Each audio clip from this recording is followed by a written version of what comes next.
Welcome to the Jedi Podcast, everyone. I'm Britney Galicia.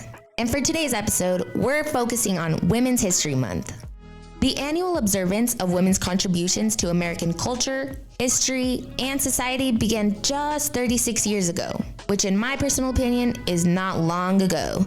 And this year's theme is Celebrating Women Who Tell Our Stories.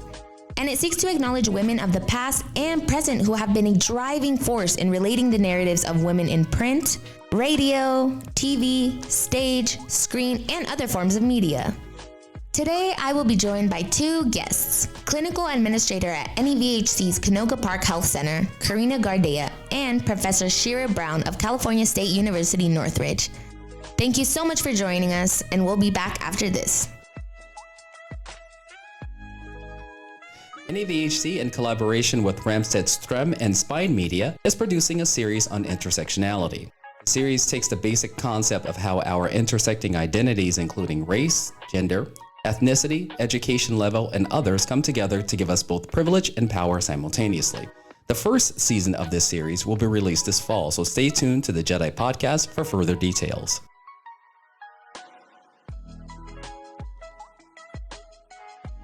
Welcome back to the Women's History Month edition of the Jedi Podcast, where we're celebrating women who tell our stories.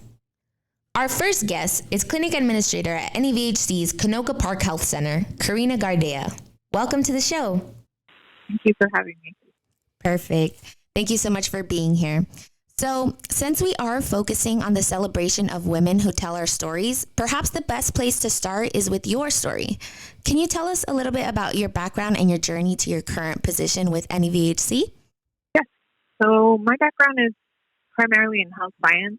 I have a degree in a bachelor's in health science with an emphasis on community health education, and I'm currently doing my master's in public health. Oh, awesome. Hopefully, yeah, thanks. I'm hoping to finish by December of this year, just to have that milestone completed. And my journey here with Northeast Valley began back in April of 2018. I was hired for the San Fernando Clinic as the Women's Health Program Manager, and I oversaw the Women's Health Department for almost 3 years. So I was just a couple months short of getting to my 3-year anniversary when I was actually promoted to Associate Administrator. Oh, awesome. Yeah. So my supervisor at the time, Kimberly Palacios, had another associate who ended up leaving, and they right away asked if I would be interested in taking over that post and if I'd like to interview for it. And I said, yeah, absolutely. They were all very supportive and encouraging of me to interview for it. There was another associate there because it is such a large site. It requires 2 associate administrators and then a clinic administrator. So the other associate, Melissa Suarez, also asked, she really wanted me to also take the opportunity on and felt like I could definitely take it on because she had seen my work in the Women's Health Department. So that felt really nice that she had my back for wanting to, have me apply for the position. So I did apply and I got it. And so I was the associate administrator there for almost a year. And then a clinic administrator position opened up at Canoga Park. So the administrator ended up leaving. And they asked me again if I would be interested in overseeing my own site, which I thought, wow. It only took about a year after being the associate that they felt that I could take on my site by myself. So that was very flattering. Cool. Yes. So they asked if I was interested in interviewing, and I said, again, absolutely. And I took it on. I took the interview on, and they liked what they saw and heard. And then they brought me on board to oversee the Canoga Park Health. So it's been a nice journey for me because I've been able to grow so much within the organization, and they've been very supportive of that growth as well. With anything I've needed, any additional trainings that I've needed, they definitely have had my back. And currently right now, Sandy Luna, who is the director of operations, is my current boss, and she's definitely also had my back throughout this journey as the administrator. So I'm very grateful for her as well. That is so awesome to hear, and I'm so happy that you had so much support in-house to get to your position. Yeah. I feel like this is the first time I've had this type of experience with an organization, so it's been very eye-opening and also very very comforting and warm to have such, like the organization just kind of lifted me up each step of the way. Right. And that is so, I love to hear that because obviously I work here. And it's always nice to know that everyone is feeling supported here. But according to recent reporting by a consulting firm, McKinsey & Company, women in healthcare have made progress within the field and report a high degree of satisfaction with their work. But women are still encountering persistent barriers to advancement, like you said, in your other positions. And this is particularly true for senior positions like VP, manager, CEO, things like that, where women continue to be underrepresented. So now that you are in a higher position, how do you see this trend going? I have had friends that have been in positions and management positions for many years that have applied or have hoped to be considered for like director positions, and they've been looked over. So I know it happens and it's happening, but here at Northeast Valley, I feel like it's a very female lead. Like there's so many females that are in these high up positions, like Kim Wired, who's the CEO, and then Missy, who is the COO. And I feel like it has a very strong female, base. Also, like I said, Sandy Luna, who's the director of operations. So there's a lot of women who have definitely have made it into those positions, at least here at Northeast Valley. And I'm hoping that the trend continues to improve and not, take the other direction where women are being looked over for positions that obviously we've proven ourselves that we can take on and have taken on and are showing that the work is getting completed and we're achieving some high statuses here. Right. And I hope that continues as well. Do you have any, sort of advice or anything else you would like to add for our listeners? Yeah, I mean, for me, going back to school after having been out of school for many years, I mean, I graduated with my undergrad back in 2006. So it had been a minute for me to be in school, and I had been wanting to go back for so many years, but of course life kept getting in the way. Yes, always. That certain things that were being thrown my way.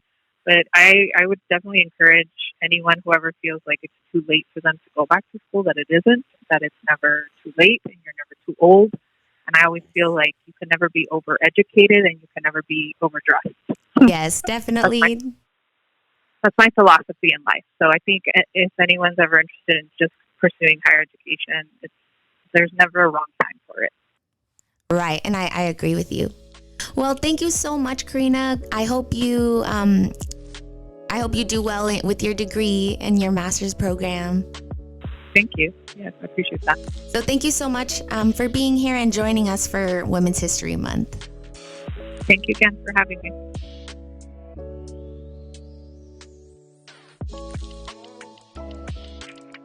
NEVHC's JEDI internship program is in search of candidates for the 2023 spring term. The program provides students with a semester-long training in the key concepts of JEDI, data collection and usage, communications, policy review, and more.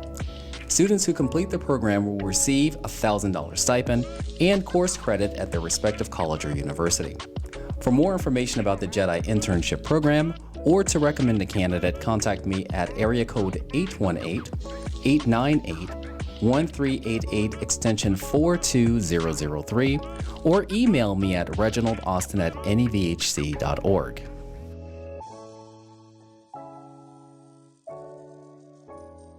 This is a JEDI podcast. I'm Britney Galicia.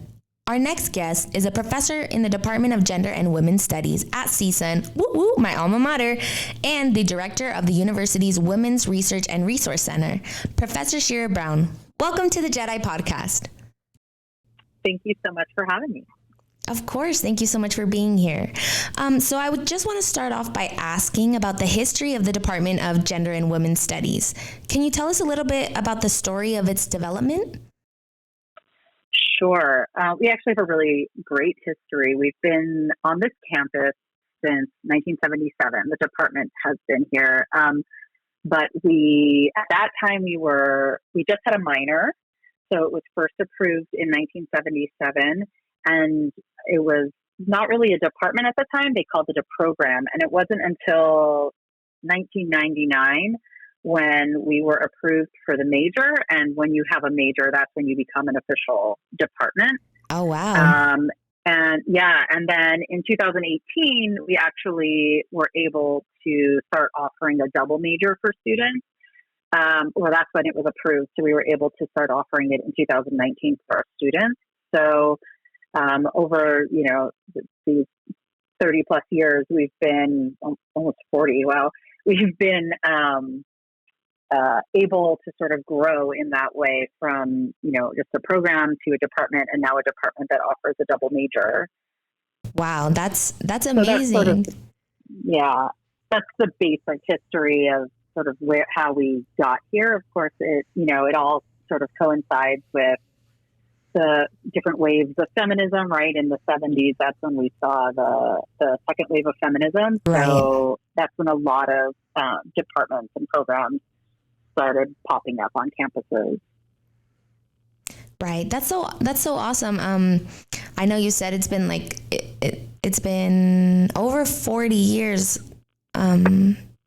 since you're this right. has been coming in, and it to me it just seems like nothing. Like 40 years is for something like this, for a program to get into the college is I think it's so long and so overdue, in my opinion, for this discipline. Definitely. But it took a lot of work, and it still takes a lot of work. You can see sort of around the country how, there are different politicians who are really trying to get rid of different ethnic studies programs, and typically that includes gender studies programs. Yeah. And so it seems so obvious to me and to you probably that we exist and that we're here and we're not going anywhere. But the truth is, it's never a sure thing these days, it seems.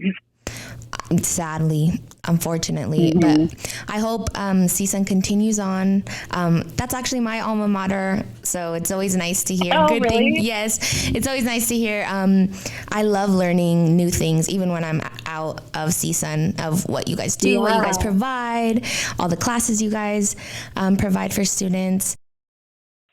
I actually am alumni also from here. So I was a student back in the in 99 and 2000 and 2001. And I was actually the first, at the time in 2000, it was the Women's Studies program. It wasn't, or department. It wasn't the Gender and Women's Studies department yet. So at the time, I was the first student to walk across the stage when the department became an official department. So in that transition from program to department is when I graduated. And so I was the first student because my last name alphabetically sent me off first. Yeah. So it was pretty cool to be a part of that history, actually. That is so awesome. You got to be one of the first students to walk, and now you are the director of the university. You're telling me. Yeah, that is so awesome. I think it's awesome too. I know. So the department is facing a possible change to its landscape with faculty members that are retiring over the next few years. Can you speak to the department's ability to continue its goal to provide education of gender and women's studies in the face of these changes? And like you said, it seems like studies like these, departments like these, always tend to be undermined. So how do you guys continue to face that? Well, we're really fortunate. Well, one, that we're in California, part of the whole CSU system. Right. But we're also really lucky because our department falls within the College of Humanities here at CSUN, and the deans have always been so incredibly supportive of our department. And so while we do have a lot of faculty who are facing retirement, either in the midst of retiring or if retiring is, on the horizon. And we're lucky that the college is, willing to, we can hire, someone to replace them, but also that we're given the ability to hire new faculty, right? And so if we have, maybe a faculty member, so we have one faculty member who's at the tail end of her retirement process. She was a dual assignment, so she taught in gender and women's studies as well as Chicana studies. Oh, nice. And so, when we look to the future to try to hire new faculty, we definitely want to keep in mind what her area of expertise is, and make sure that we tap into the similar areas, but still, sort of evolve with the new discipline and the new scholarship that's out there. So, we don't want to lose any area of expertise, and we also at the same time want to build upon it, right? Right. And so we're lucky because our dean and our college, is so supportive. I mean, CSUN is an incredibly supportive university for yes, I agree. programs like ours. Yeah. And so we're small but mighty.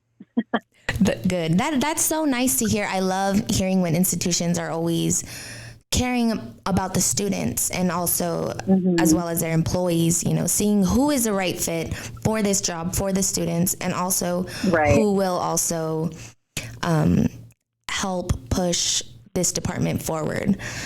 So that's always, I love to hear that.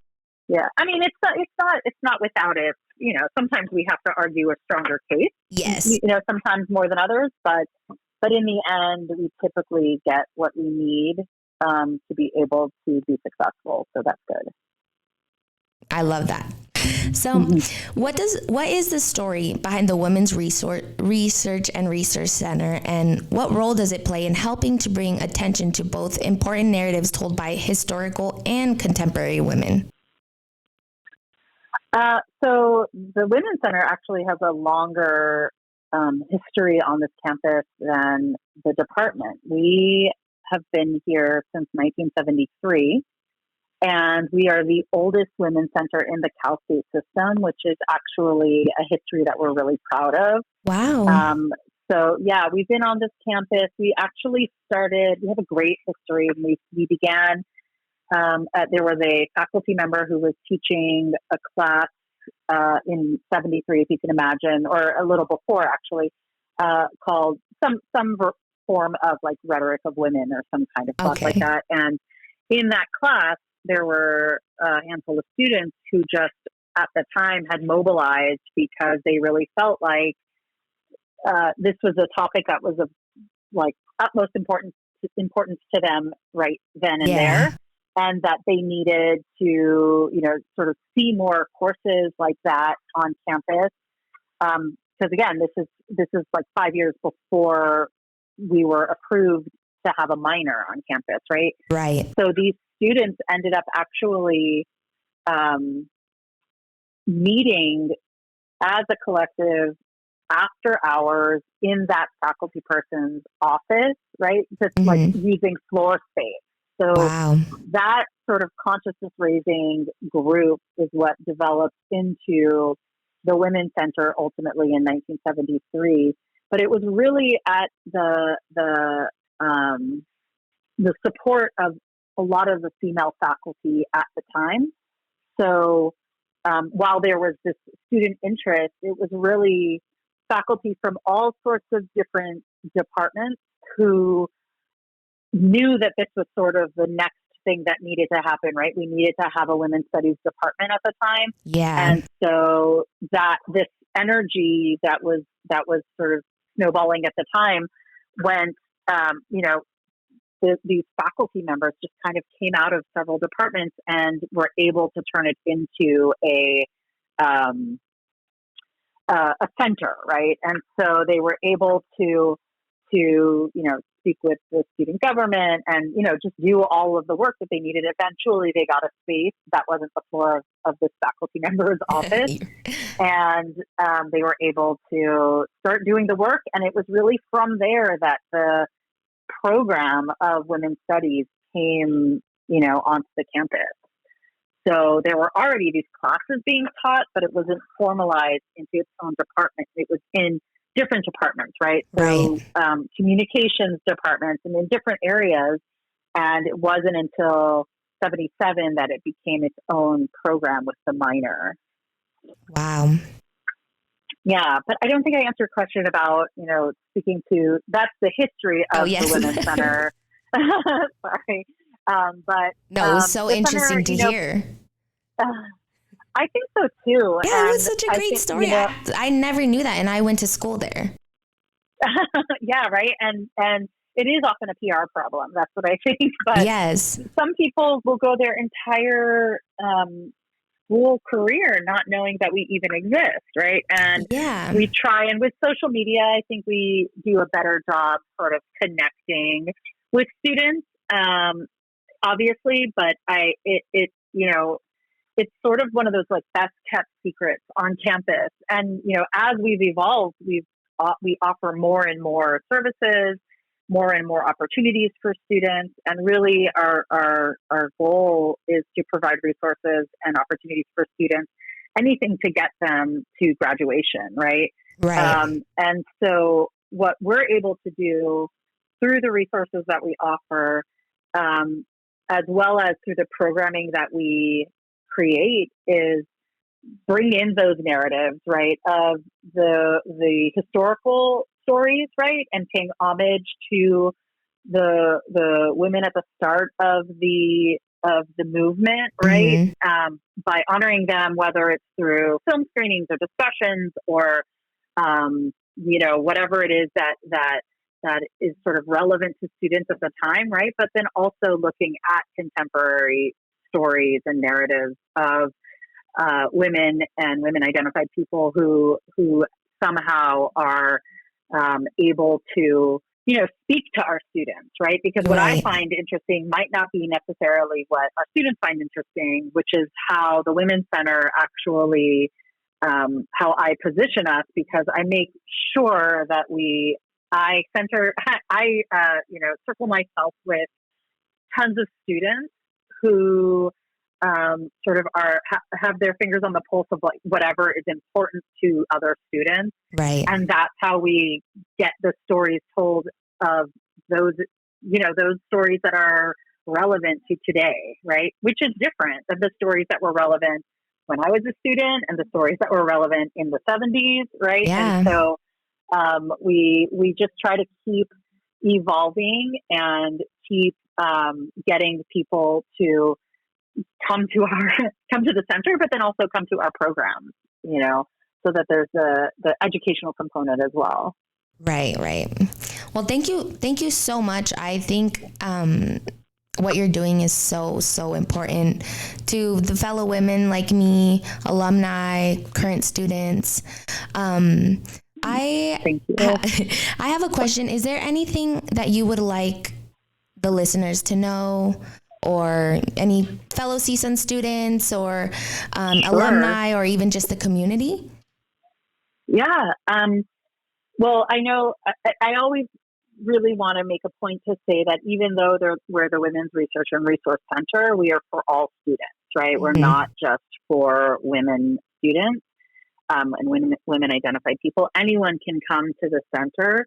A lot of centers across the nation sort of struggle with their names because, we want to honor the history of where we came from. And in the 70s, it made good sense to call ourselves the Women's Center, right? Right. But today, a lot of centers are dropping women and just saying gender or just adding the word gender. So there's a lot going on in that conversation nationally. Yeah. But so it's really important to me that people know that we are for all students, not just women, and that our resources go beyond. We're always centering gender. That's always the focus and the area that we always consider. Mm-hmm. But it's gender within an intersectional approach, right? And so when we look at students and what's the makeup of our students, we know that gender is an important topic, but we also know that food insecurity is really important, right?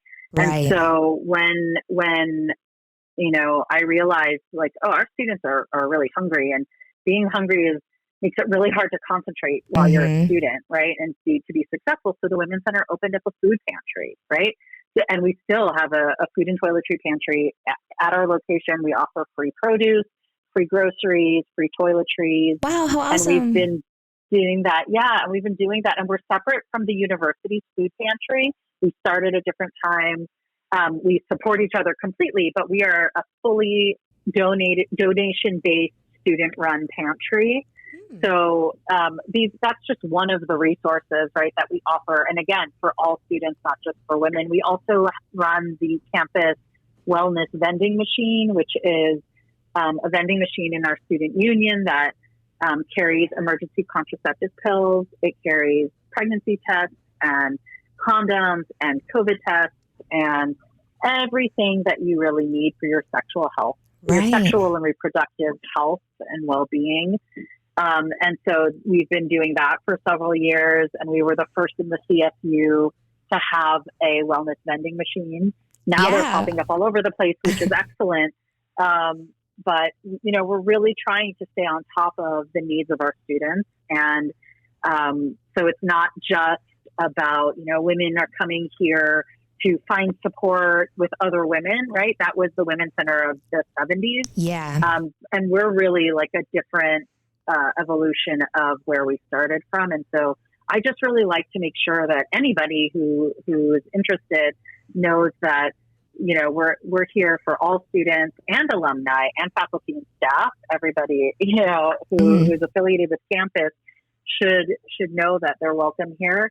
And that, of course, if they follow us on Instagram, they'll find out about all the programs that we're offering. Obviously, March is Women's History Month. So we have all sorts of great events coming up. So it's just, making sure that everyone knows that they are welcome. That is so amazing. I love that. And I love how you are always trying to evolve and keep up with the community that you're serving. I really appreciate that, especially as an alumni from CSUN, especially because I like to brag. Gotta stay relevant, Yeah.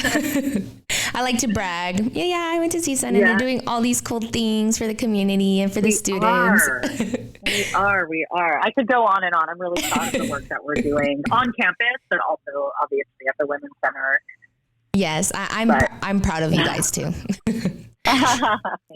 So, Professor Shira Brown, thank you so much for enlightening me and enlightening our listeners and directing us to resources that the Women's Research and Resource Center has and everything that is available on campus through you guys as well. Thank you so much for bringing your expert perspective of how we can celebrate women and who tell our stories. It has been a pleasure to have you on. Thank you so much. It's been a pleasure speaking with you, Brittany. This episode was written by Reginald Austin and me. The Jedi Podcast is executively produced by Reginald Austin. This episode was engineered by me, and our sound design is by Dwayne Buford. Our technical director is Frederick Hansen. Reginald Austin was the managing editor for this episode. For show ideas or to simply show your support, feel free to reach out to Reginald or I at reginaldaustin@nevhc.org or Britney Galicia, BritneyGalicia @nevhc.org. The Jedi Podcast is a production of Northeast Valley Health Corporation. I hope to see you for the next episode of the Jedi Podcast.